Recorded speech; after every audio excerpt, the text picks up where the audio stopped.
देखेंगे तो काफ़ी बड़ी हो चुकी है और निवेशकों को काफ़ी बड़ा नुकसान भी हो चुका है। सो इसी के ऊपर अभी हम डिस्कस करेंगे कि स्टॉक जो है कहाँ पर सपोर्ट ले सकता है और क्या इसके टारगेट होने वाले हैं as a short term basis and long term basis. साथ ही साथ इससे जुड़े हुए आपको कुछ आर्टिकल भी देखने को मिलेंगे, उसके ऊपर भी नज़र डालेंगे। सो उससे पहले बता दूँ, चैनल के ऊपर पहली बार विजिट किया हो तो प्लीज़ सब्सक्राइब जरूर कर देना, ताकि जो हमारी डेली बेसिस पर वीडियोज़ होती हैं आप बिल्कुल भी मिस ना करें।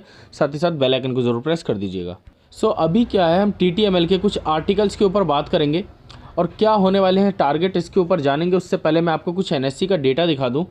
तो आप सबसे पहले आज देखेंगे तो मार्केट जो है पॉजिटिव हो चुकी है, वापस से 90 पॉइंट्स जो है ऊपर है, लेकिन कोई इतनी खास तेज़ी अभी भी नहीं है। बट इसके बावजूद अगर आप देखेंगे मार्केट की पॉजिटिविटी के बावजूद स्टॉक के अंदर जो है सेलिंग प्रेशर काफ़ी ज़्यादा है, लाइक 35,92,000, मतलब सीधा सीधा देखेंगे तो 36 लाख क्वांटिटीज़ जो है आपको सेलिंग के लिए यहाँ पे प्रेशर में देखने को मिलती है, जिसके मुकाबले बाइंग की क्वांटिटी की बात करें तो एकदम जीरो है।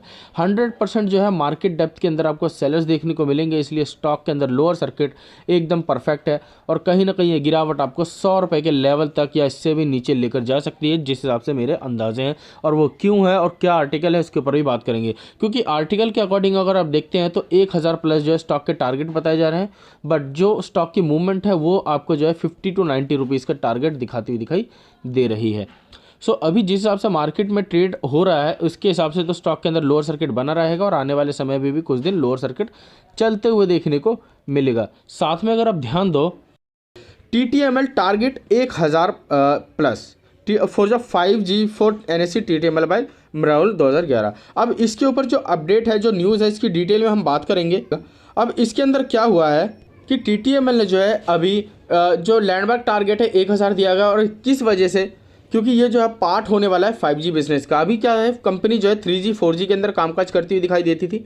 अब क्या TTML जो है 5G बिजनेस के अंदर एंट्री कर चुकी है, मतलब कामकाज करना चालू कर रही है। और सबसे बड़ी बात, ये सिर्फ महाराष्ट्र बेस्ड कंपनी है, अब ये ऑल ओवर इंडिया के अंदर जो है कामकाज करती हुई दिखाई देगी और कहीं ना कहीं जो है GTL के साथ जो है इसका टाई अप देखने को मिलेगा, क्योंकि 28,000 प्लस जो टावर्स हैं ये आपको GTL के पास देखने को मिलेंगे, जिसकी बस विस्तार की बात करें तो पूरे इंडिया के अंदर देखने को मिलेगी और इनकी बातचीत चलती हुई दिखाई दे रही है GTL इंफ्रा का। ठीक है, अब ये सक्सेसफुल होता है तो कहीं ना कहीं GTL इंफ्रा भी भागता हुआ दिखाई देगा और ये आपको वापस से अपर सर्किट में देखने को मिलेगा। बट आपको ये ध्यान में रखना चाहिए कि ये जो है आपको फ्यूचर टारगेट है, एज अ शॉर्ट टर्म नहीं कि मंडे से इस स्टॉक के अंदर अपर सर्किट लगता हुआ दिखाई देगा, बिल्कुल भी नहीं। ऐसा सोचने की भूल भी मत करना कि मंडे को मार्केट खुलने से पहले ही जो है हज़ारों लाखों रुपए जो है इसके अंदर प्री मार्केट के अंदर ही ऑर्डर लगा के जो है भेज दो। अभी इससे रिलेटेड कुछ अपडेट्स और अनाउंसमेंट देखोगे या आर्टिकल देखोगे तो अभी क्या है, लेटेस्ट रिजल्ट के अंदर जो है इन्होंने पोस्ट किया है 300 करोड़ का लॉस। ठीक है, एंड कंपनी जो है ऑलरेडी 600 करोड़ का जो है ड्यूज गवर्नमेंट के ऊपर आए हुए हैं और असेम्प्ट कर रही है 850 करोड़ के company where it's come down to 195 crore.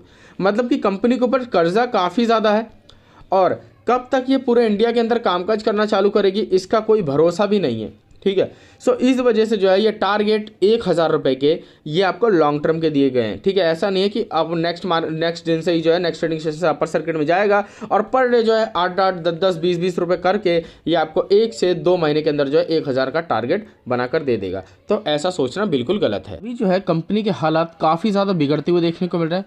Last अगर आप एक मंथ के चार्ट की बात करेंगे तो रिटर्न जो है आपको -40% तक आते हुए देखने को मिलेंगे। एंड वही लास्ट 6 के चार्ट में देखते हैं मंथ के, तो आप इसके हायर पॉइंट से डाउन तक आइए, करीब करीब यही गिरावट जो है आपको 51% तक जो है पहुंचती दिखाई दी है। सीधा सीधा 150 पॉइंट का जो है नुकसान हो चुका है। मतलब जिस इन्वेस्टर्स ने इसके टॉप के आसपास खरीदा होगा, किसी ने मान लो 1 लाख रुपए इन्वेस्ट किया होगा तो सीधा सीधा 50,000 तो उनका ऐसे ही ख़त्म हो गया। तो ये नुकसान जो है अभी थोड़ा सा और भी ज़्यादा चलने वाला है और ये गिरावट आपको 100 रुपये के नीचे के लेवल तक लेकर आएगी। और इसके पीछे कहने के जो कारण है आप वो भी समझिए, आप इसके फंडामेंटल्स के ऊपर नज़र डालिए। अभी क्या है, कंपनी का मार्केट कैप देखते हो तो 27,000 करोड़ तक का है। ठीक है, लार्ज कैप कंपनी हुआ करती थी जो कि वापस से ये टर्न अराउंड मिड कैप के अंदर जो है एंट्री करती हुई दिखाई दे रही है।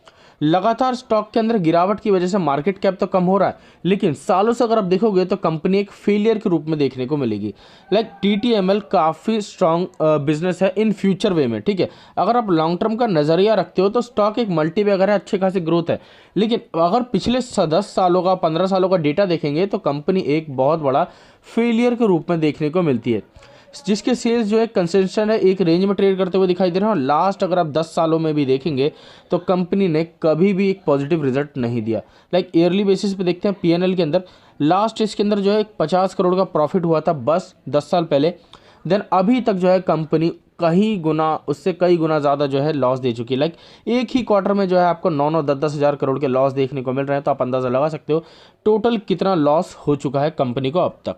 और यही हमारा एक आखिरी रीज़न है गिरावट का। देखो सबसे पहली बात, लोगों को उम्मीद थी कि Q3 के रिजल्ट में थोड़ी सी पॉजिटिविटी देखने को मिल सकती है। सुपर ऐप के खबर आने के बाद क्लाउड बैकअप के ऊपर कामकाज हो रहा है, तो कहीं ना कहीं सेल्स अच्छी आ जाएगी और प्रॉफिट शायद इस बार अच्छा खासा जनरेट हो जाएगा। और प्रॉफिट नहीं भी हुआ तो कोई नहीं, 314 करोड़ का लॉस जो है थोड़ा सा कम हो जाएगा, करीब करीब जो है मान लो 50 करोड़ का लॉस यहाँ पे दिखने लग जाए, मतलब कंपनी अच्छे खासे रिकवरी मोड में आ जाए तो स्टॉक के अंदर अपर सर्किट वापस से चला जाएगा।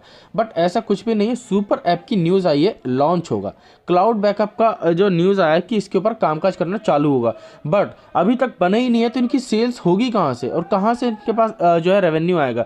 तो इसी से आपको अंदाज़ा लगा लेना चाहिए था कि न्यूज़ के ऊपर स्टॉक भाग तो गया, लेकिन अगर आपने बाय कर लिया तो आपको लॉन्ग टर्म का होल्ड भी करना पड़ेगा, वरना नुकसान में जाओगे। अभी स्टॉक की गिरावट जो है काफ़ी नीचे आने वाली है और ये बात जो है प्रमोटर भी जानते हैं, लेकिन इसके बावजूद उन्होंने कोई होप नहीं छोड़ी है। 74.36% की होल्डिंग जो उनकी प्रीवियस से चलती आ रही है, आज तक इन्होंने अपनी होल्डिंग बिल्कुल भी 0.0001% भी लूज़ नहीं किया। इवन अगर आप दूसरी ओर देखोगे तो FIIs DIs जो इसके अंदर लगातार माल बढ़ाते हुए दिखाई रहे हैं। FIIs ने जो है सीधा सीधा अपनी होल्डिंग अगर आप देखते हो तो 1 से लेकर 79 गुना जो है कर दिया है। वहीं DIs की बात करें तो सीधा सीधा जो है इन्होंने अपनी होल्डिंग दुगनी कर दी है और पब्लिक के हाथ से जो है, रिटेल इन्वेस्टर्स के हाथ से जो है ये माल खींचा जा रहा है।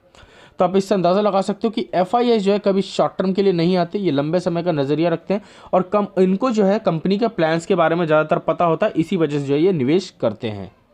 एंड अभी इसका मार्केट सेंटीमेंट देखते हो तो अभी भी पॉजिटिविटी देखने को मिलेगी, लेकिन इसके अंदर सेलर्स जो है थोड़े से बढ़ते हुए दिखाई दिए। कल तक जो इसके अंदर 2% सेलर्स थे, आज 8% हो चुके हैं और टोटल यहाँ पर बाइंग एंड होल्डिंग जो है आपको करीब 92% के आसपास देखने को मिलती है। बट अभी भी एक्सपर्ट जो है इसको बाय करके होल्ड करने की सलाह देंगे, लेकिन as a long term basis. Trader के लिए स्टॉक अभी बिल्कुल भी सेफ नहीं है। स्टॉक आपको काफ़ी बड़ा नुकसान दे सकता है। अगर इसके अंदर इंट्राडे अवेलेबल हो आपके प्लेटफॉर्म पे तो आप इसके अंदर शॉर्ट सेल करके चल सकते हैं। सो अभी टेक्निकली देखें तो 100% डिलीवरी के साथ जो है अभी भी इसके अंदर अच्छा खासा कामकाज देखने को मिल रहा है। लोग हर गिरावट में इसको डिप्स में जो है बाय करके एवरेज करने की कोशिश कर रहे हैं, लेकिन मैं अभी बता दूं, जैसे आपने अगर आप मान लो 290 रुपये 300 रुपये के लेवल के आसपास खरीदा है तो अभी जो है ये डिप जो है 100 रुपये तक जाएगा कंफर्म जाएगा। देन बीच में जो है स्टॉक के अंदर अपर सर्किट भी आ सकता है, लेकिन आपको कंफ्यूज नहीं होना, स्टॉक वापस से गिरेगा और 100 रुपये के नीचे जाएगा। देन आप डिप में बाय कीजिएगा, उसके बाद एवरेज प्राइस आपका और डाउन आएगा और फिर जब तेज़ी आएगी तो आपको काफ़ी अच्छे खासे रिटर्न्स भी देखने को मिलेंगे। अभी अगर टेक्निकली देखोगे तो ये गिरावट इतनी लंबी क्यों चलेगी? देखो सबसे पहली बात, स्टॉक को जो है 145 रुपीज़ के आसपास जो एक स्ट्रॉन्ग सपोर्ट था, जिसके अंदर मंडे के दिन ही जो है स्टॉक को जो है थोड़ी बहुत हलचल दिखा देनी चाहिए थी, लेकिन एकदम परफेक्ट लोअर सर्किट के साथ अंदाज़ा हो गया था कि नेक्स्ट मार्केट ट्रेडिंग सेशन में भी गिरावट होगी। एंड प्राइस देख सकते हो कितनी नीचे आ गया और उसने प्रीवियस सपोर्ट को तोड़ दिया है। तो जाहिर सी बात है ये लोअर एंड लोअर फॉर्मेशन में आ गया है और कहीं ना कहीं ये गिरावट अगर ये ग्रीन कैंडल के आसपास स्टॉक नहीं संभला, और ये ग्रीन कैंडल कहाँ देखने को मिल रहा है, करीब करीब जो है 110 रुपये के आसपास, अगर ये ग्रीन कैंडल के आसपास भी नहीं संभलता है तो स्टॉक का सपोर्ट सीधा सीधा जो है आपको 90 रुपीज़, देन आपको जो है ये टारगेट आपको 55 to 52 रुपीज़ का देखने को मिलता है। मतलब जिस तेज़ी से ये स्टॉक ऊपर भागा था उसी तेज़ी से जो है ये आपको नीचे भागता हुआ देखने को मिलेगा। एंड सबसे बड़ी बात, अगर आप इसका RSI देखते हैं तो स्टॉक के अंदर इतनी बड़ी गिरावट हो गई है, फिर भी इसने RSI नीचे के लेवल तक अभी नहीं आया है और कम से कम भी जो है 30 का RSI इसको टच करना ही करना है और बड़ी गिरावट हो गई तो 35, मतलब इतनी बड़ी गिरावट में भी जो RSI धीरे धीरे नीचे करके आ रहा है। तो इससे आप अंदाज़ा लगा सकते हो कि 30 तक आने में जो है इसका जो टारगेट है 100 रुपये तक तो डेफिनेटली आ जाएगा। तो इसमें अभी आपको बहुत ज़्यादा सावधानी रखनी है। बाकी इससे रिलेटेड कोई डाउट्स हो